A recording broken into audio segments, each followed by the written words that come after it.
বন্ধুরা, আলু আর গাজরের নাড়ি ভুড়ি ছাড়িয়ে আজকে তোমাদের একটি মুচমুচে কুড়মুড়ে স্ন্যাক্স রেসিপি দেখাবো।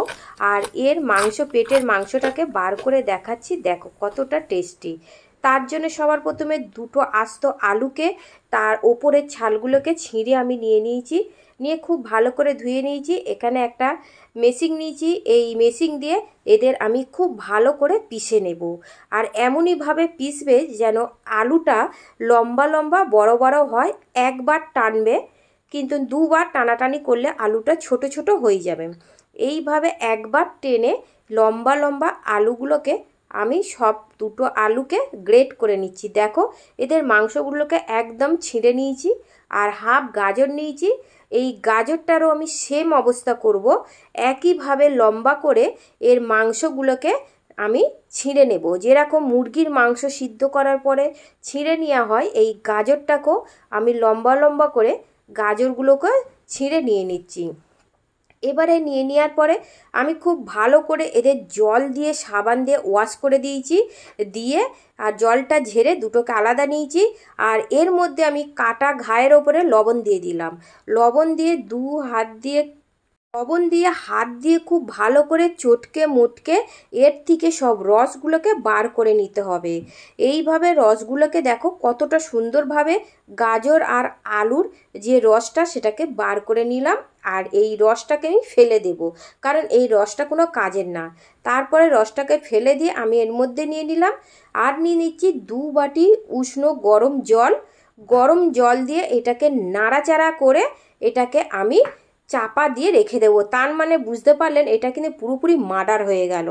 চাপা দিয়ে 5 থেকে 7 মিনিট রেখে দেবো।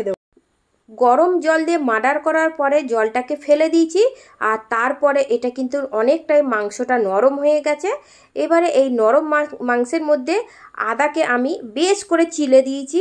আর 4-5টা আমি লঙ্কা কুচি দিয়ে দিয়েছি। আর এর মধ্যে 4 চা চামচ কর্নফ্লাওয়ার দিলাম। তোমরা চাইলে এখানে চালের গুঁড়োও দিতে পারো। দিয়ে আবারও খুব ভালো করে হাত দিয়ে চটকে মুটকে এটাকে কিন্তু মাখিয়ে নিতে হবে। মাখিয়ে নেওয়ার পরে তারপরে এই আলু আর গাজরের মাংসগুলো দিয়ে দেখো আমি হাতে ঘুরিয়ে ঘুরিয়ে বল আকার তৈরি করে নিচ্ছি। আর এই বলটা কিন্তু খুব সহজে হয়ে যায়, বেশি চাপ দেবে না, হালকা হাতেই কিন্তু বলটাকে তৈরি করে নিতে হবে। এইভাবে বলটা তৈরি করে নেওয়ার পরে আমি এখানে প্লেটে তুলে নিচ্ছি। দেখে নিলে তো কত সুন্দর বল হলো। এবারে এই সব কটা বল দিয়ে যার যেটা খেলার ইচ্ছা, কেউ ক্রিকেট কেউ ফুটবল খেলতে পারো কিন্তু। আর এইভাবে বলগুলো দিয়ে আজকে আমি তোমাদের খেলে দেখাবো কিভাবে আমি ক্রিকেট খেলি।